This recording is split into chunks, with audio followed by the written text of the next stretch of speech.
Bismillahirrahmanirrahim.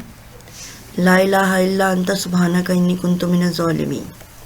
Welcome to class 7th. Assalamu alaikum dear students. Today is my lecture number 6 of unit number 4, natural disasters. The topic today is cyclones and hurricanes.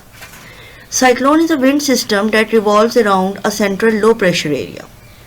Low pressure area originates due to intense air temperature and due to ascent of warm air above the ground.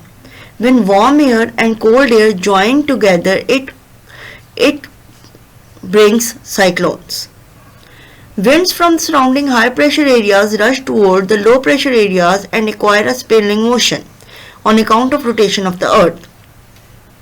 Thus, a tropical cyclone is developed. Ascending air in the cyclone causes to produce heavy rains. Impacts of cyclones. Following are the impacts of cyclones like heavy rains, stormy winds. Rains from the cyclone cause landslides in hilly areas. Cyclonic rain disrupt transportation and communication systems along with destruction of infrastructure. What are the safety measures? Before the approach of cyclone in your area, collect loose materials that can be blown up by the air and can hit anyone. Get to the safest part of the house, switch off the electrical appliances. In case there is a chance of damage to the building due to intense cyclone, cover yourself with mattress or rug and get under strong tables. What are the management practice during cyclones? Number 1, forecasting. Forecasting provides advanced information about the track of cyclones, intensity of rain, chances of storm surge, and areas to be affected by the cyclones. Satellite imagery is used to know about the characteristics of the cloud in the cyclone and the rain they can yield. Then comes monitoring. Information from the satellite in form of satellite imageries help to monitor the track of the cyclone and to take appropriate measures to reduce the disastrous effect. Number 3, mitigation. Mitigation means the measures taken in advance or before the strike of a cyclone to protect life and property.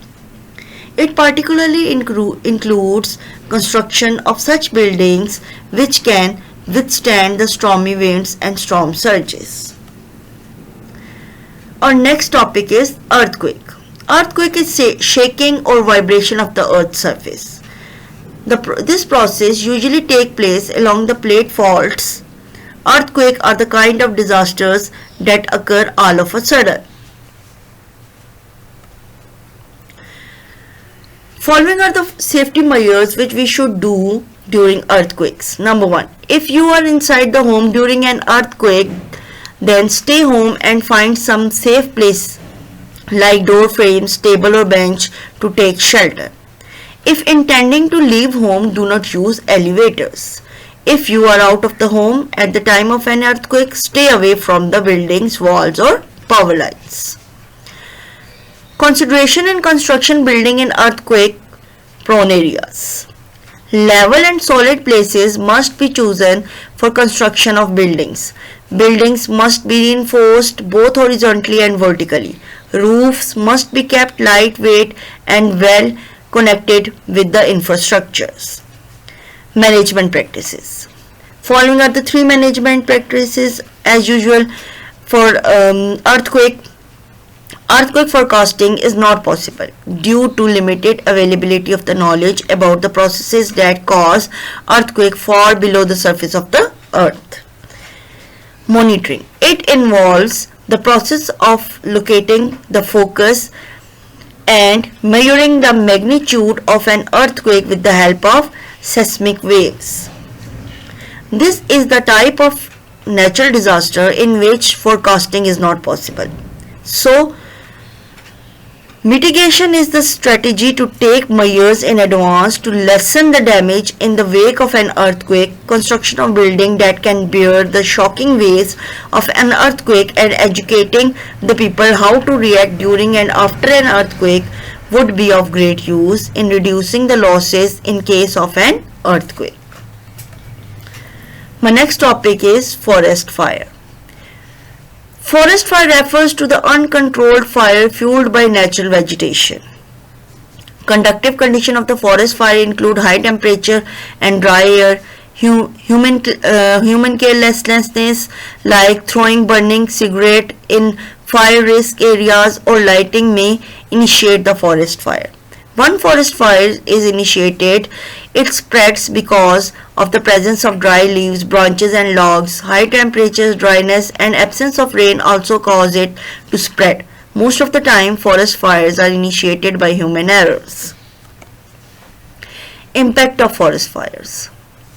Following are the impacts. Forest fire inflict a serious effect on environment. During the forest fire, huge amount of carbon dioxide is added to the air. This addition of carbon dioxide to the air is type of atmospheric pollution which leads to global warming.